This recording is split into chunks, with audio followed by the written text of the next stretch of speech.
There once stood a magnificent metropolis, hailed as the proud and wealthiest heart of a misty land. It was a city whose inhabitants, with every fibre of their confidence and pride, believed themselves too grand to crumble, too prosperous to suffer hunger, and too vital to be erased from the annals of history. Yet, this very symbol of power and thriving abundance was mercilessly brought to its knees by two unseen but deadly adversaries. First, a relentless famine, and then a rampant and inescapable plague.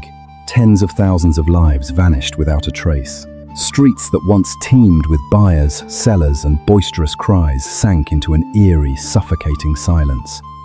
All that had been celebrated as the epitome of civilization, of ironclad order, of eternal prosperity, became horrifyingly fragile in a remarkably short span.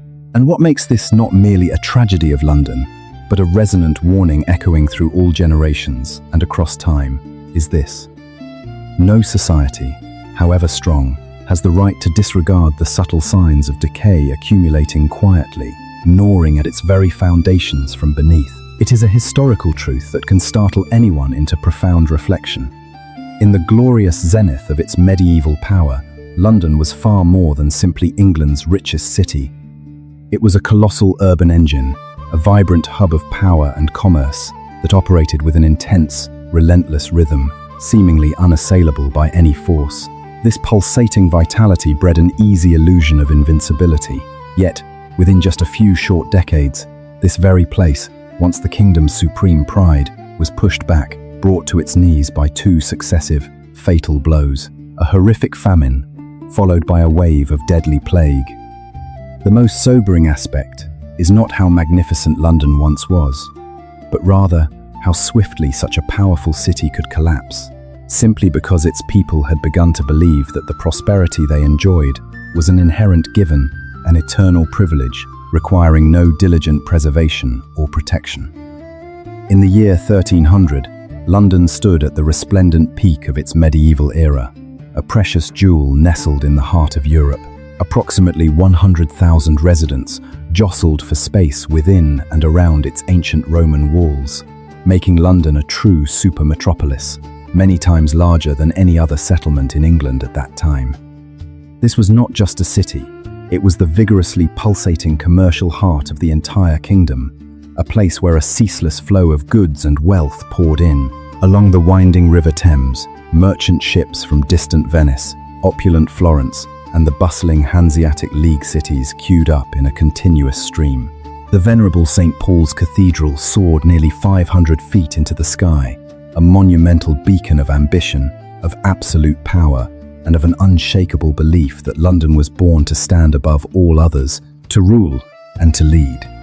For contemporaries, this was not merely the wealthiest city, it was an almost impregnable fortress, a living testament to human strength and prosperity. However, behind that dazzling, opulent facade lay a grimly medieval truth, a dangerous paradox.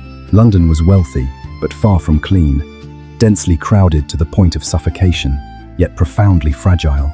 Economically mighty, but almost entirely dependent on food supplies from the surrounding rural areas, the city wielded its own distinct power, with its own mayor, its own laws, and such abundant wealth that even the king himself had to tread cautiously.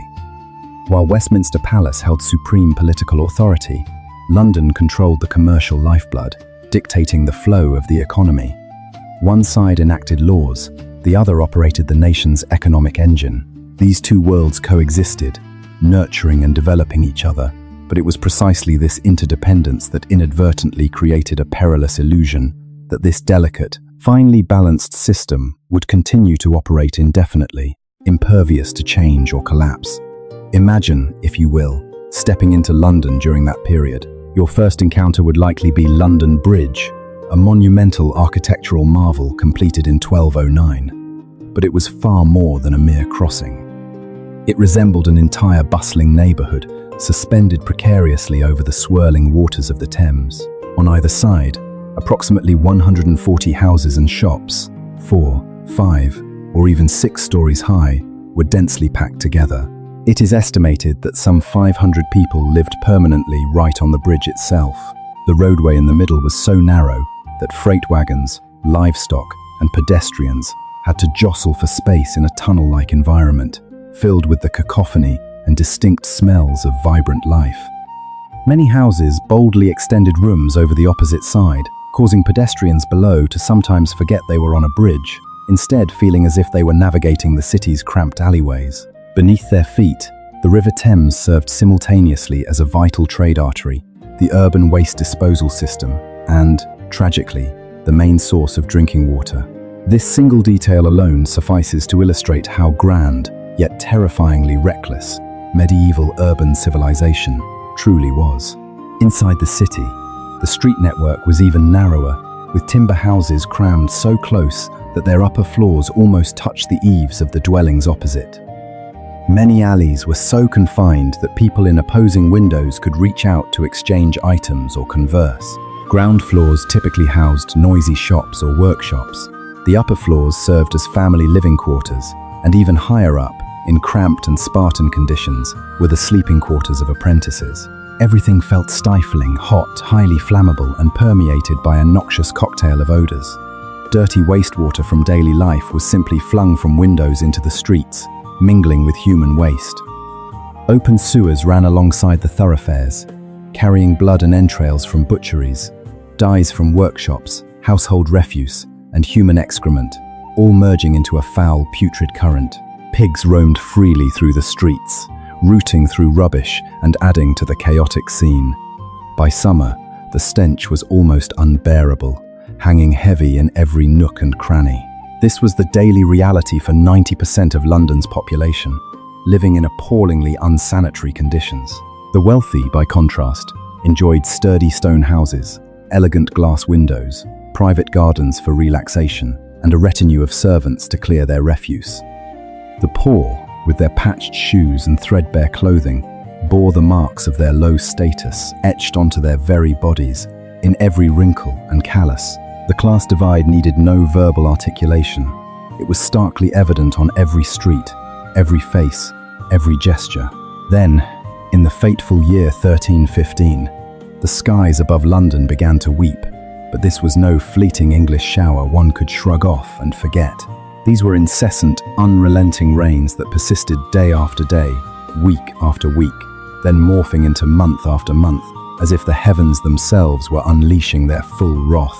Arable fields transformed into vast seas of intractable mud, rendering cultivation impossible. Waterlogged grains could not ripen, rotting on their stalks. Hay for livestock could not be dried, decaying under the ceaseless downpour. The land became so saturated that plough blades could not penetrate it. Crop yields plummeted catastrophically, an agricultural economic disaster unprecedented in scope. In a good harvest year, farmers might sow 1 seed and reap 7. But that year, they sowed 2 seeds and harvested a mere 1. The price of wheat soared, then continued to multiply, plunging a society already living on the precipice of existence into utter panic. For most city dwellers, bread constituted up to 80% of their daily income. When food prices doubled, then tripled, it was no longer a hardship, but a slow death sentence pronounced upon tens of thousands. Records from that era recount a scene so horrifying that even today, reading them sends shivers down one's spine. In their desperation, people began to eat horse meat, dog meat, any animal they could find. In some areas, gruesome stories even emerged of people resorting to cannibalism in the most extreme desperation to survive. Even King Edward II, the kingdom's sovereign, faced immense difficulties in finding enough bread to feed his own retinue. If the king himself was struggling for food, what hope did the common people have? Children were abandoned in droves on the streets or handed over to monasteries by parents unable to feed them. The elderly and the young were the first victims of hunger, followed by adults of working age. Disease, always lurking, swept through bodies weakened by starvation, acting as a second grim reaper.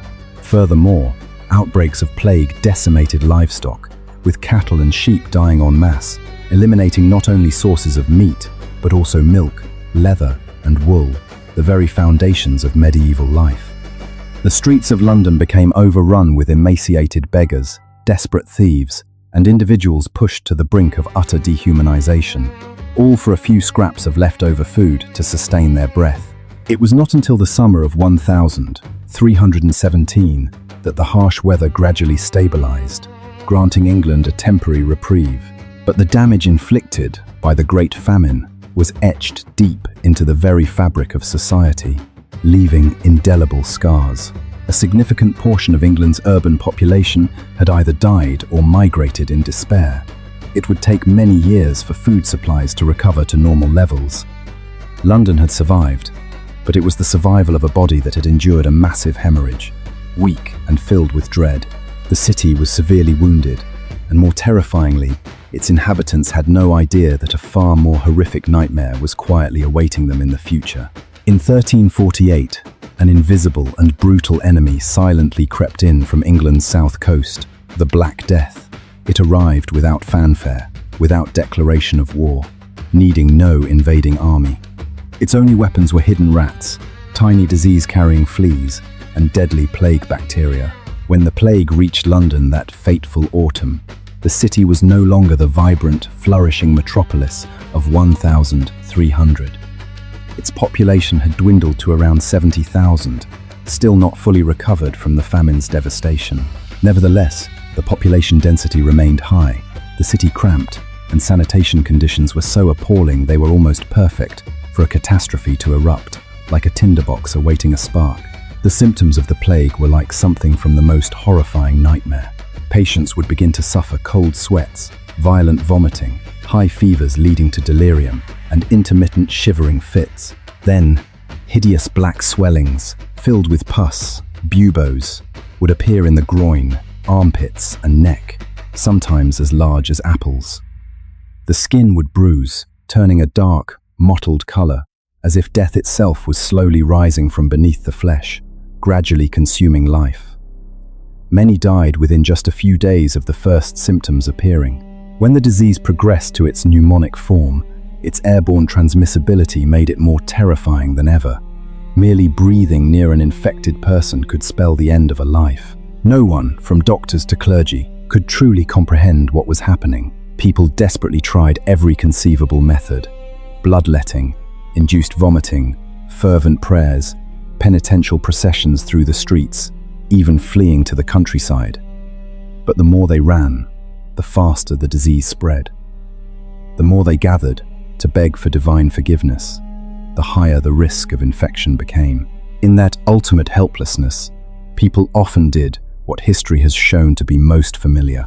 They feared, and then they blamed each other, God, or fate. By November 1348, London was almost choked, submerged in a sea of death. An estimated 30,000 people may have perished in a city of only about 70,000 residents. Once bustling neighborhoods fell eerily silent, with only the wind whistling through empty windows. Carts laden with the dead processed through streets that had once been thronged with merchants and artisans, now echoing only with the desolation of mortality. Emergency burial grounds were opened in East Smithfield, West Smithfield, and Charterhouse, quickly filling with bodies. What haunts me most is that even amidst this apocalypse, people still strove to retain some final dignity for the deceased. Many graves were still dug and filled in an orderly fashion, not merely chaotic mass pits, as one might easily imagine. This speaks volumes about the human spirit. Even as the world crumbled around them, there were those who endeavored to maintain some final semblance of order, a small act to prove they had not entirely lost their humanity, had not completely surrendered to chaos. When the wave of plague subsided in 1349, London's population had been halved, virtually transforming it into a ghost city. From a vibrant metropolis, it became a place of empty rows of houses, silently shuttered shops, and hushed guilds, devoid of the sounds of hammers, horns, or laughter. But precisely from within this catastrophe, a strange paradox began to emerge. It was after these terrible losses that, for the fortunate survivors, life in some aspects became surprisingly better. Labor grew severely scarce. Workers and skilled craftsmen suddenly found themselves more valued and in a stronger position than ever before. Wages rose sharply, leading to a less arduous life. Landlords were forced to lower rents for land and housing to attract occupants. Food became considerably cheaper as the number of mouths to feed had dramatically decreased, while the area of cultivable land remained largely the same. The previously rock-solid social order, with its rigid class divisions, began to crack and waver. Peasants, having witnessed so much death and powerlessness, grew bolder in demanding greater freedom and rights for themselves.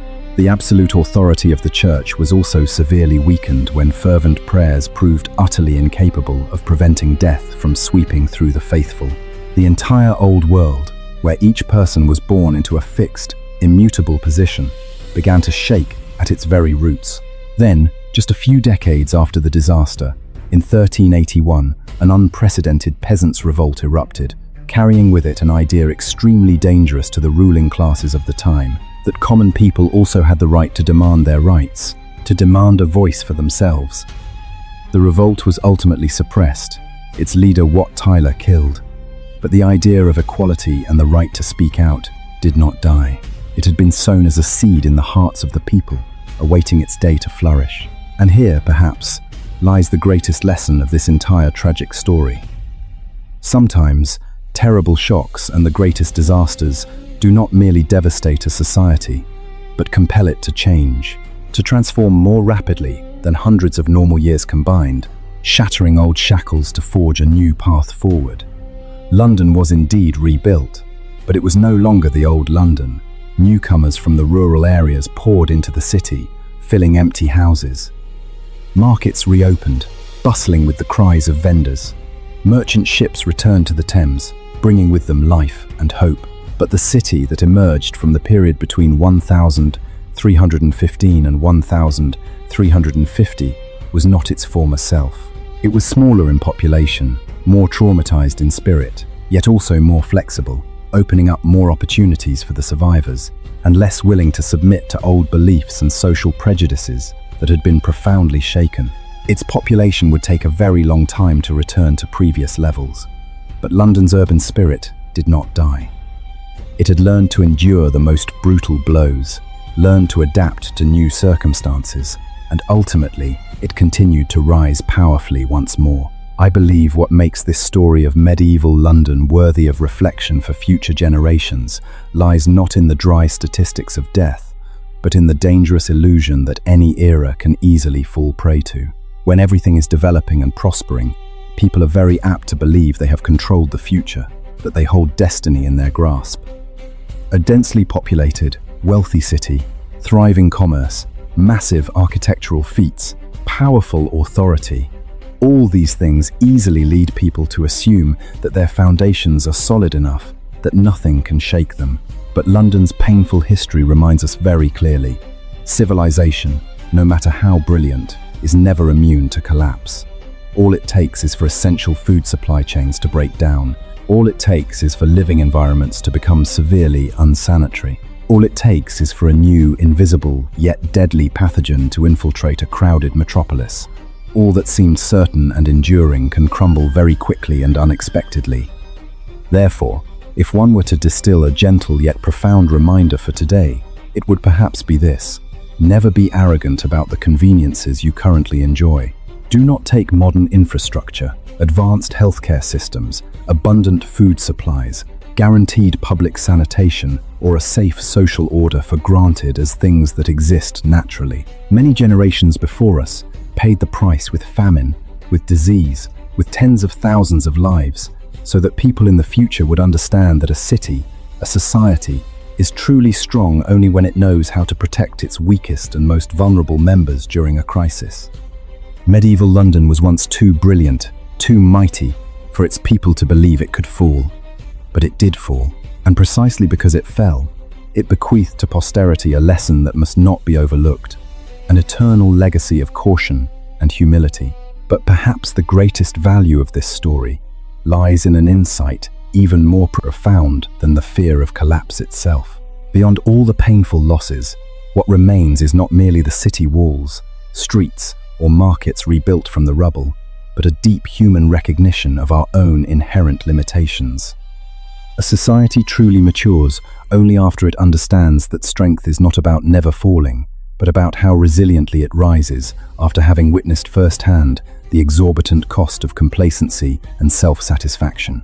For me, this is the most thought-provoking and valuable aspect, because subsequent generations often prefer to view history through the lens of brilliant glory and resounding successes, frequently overlooking the segments of quiet decay and the subtle cracks accumulating beneath the surface. People enjoy admiring magnificent cathedrals, famous bridges spanning rivers, and bustling, prosperous commercial centers, yet they seldom pause to ask, what is silently eroding a society that appears so robust and steadfast, rendering it so vulnerable? London's narrative compels us, the viewers, to confront that stark and often painful truth. A metropolis can develop rapidly, reaching the zenith of prosperity, yet still harbor the seeds of unforeseen peril if its sanitation systems are weak, if wealth concentrates in the hands of a small elite, creating profound inequality, if the impoverished live crammed into unsafe and unsanitary conditions, or if the entire community's lifeline depends too heavily on a fragile, easily disrupted supply chain. Before a crisis strikes, these issues are typically downplayed, dismissed as trivial details, unworthy of concern. But when calamity inevitably descends, it is precisely these seemingly insignificant factors that become the core reasons for society to pay the heaviest price, in blood and tears. This is why I believe this story is not merely a sorrowful historical account, but a stark, cold, and brutally honest mirror for all eras and societies to reflect upon themselves, learn from, and avoid making similar, fundamental mistakes. And from this perspective, there emerges a new and invaluable insight that today's audience can take away. Learning to respect stability, learning to truly cherish the things that seem most ordinary, most obvious in daily life. A nourishing, warm meal, a source of pure, clean water for drinking and daily use, a street free of rubbish and pollution, a hospital functioning properly, treating the sick, an early warning system that is heeded and acted upon promptly, a caring community that shares and offers mutual support when crisis strikes. These things may sound utterly mundane, even trivial, but history has demonstrated that they are, in fact, the truly robust foundation, the invisible glue that holds a society steady against the storm. When young, people are often drawn to grand things, dazzling symbols, and easily visible, celebrated successes. But the more I revisit history, the more I believe that the very survival of a civilization often hinges on details that are very small, very silent, rarely lauded, yet utterly essential. If there is one thing we should endeavor to impart to future generations from this story, it is to learn profound and sincere humility before history. This humility is not meant to instill fear or foster passivity, but rather to cultivate alertness and a clearer awareness. Humility to understand that we do not stand superior to our predecessors simply because we live in a more modern era with advanced technology. Humility to recognize that every convenience and every achievement we enjoy today can disappear if we disregard the foundational elements that created them. And humility to avoid repeating humanity's very old, very fundamental error, only beginning repairs when everything has completely fallen apart, when the price to pay has already become exorbitant. London doesn't just narrate tales of death and loss. London tells us about blind pride, dangerously naive complacency, the inherent fragility hidden beneath a glamorous facade, and ultimately, the extraordinary human capacity for resilience. A city once crushed by famine to its very core, its population brutally halved by a pandemic, was still able to rise again, transform itself powerfully, and continue to exist, to flourish. This is the aspect that prevents this story from sinking into total darkness, instead allowing it to glimmer with hope. For after all, history is not merely a cold record of catastrophes, but living proof that humans can still learn from their mistakes, rectify shortcomings, and rebuild from desolate ruins. The crucial prerequisite, however, is to truly remember the price paid and the suffering endured. And perhaps that is precisely why stories like this need to be retold, not to make people pessimistic or wallow in fear, but to awaken them, to shake them out of illusions, to realize that safety and peace do not spontaneously arise. Civilization and progress do not naturally exist forever, and the future is not inherently sustainable. Everything needs to be preserved through profound understanding, strict discipline, individual and communal responsibility, and a clear historical memory that never forgets the past. London didn't merely survive. London changed, transforming itself into a different version, stronger, wiser.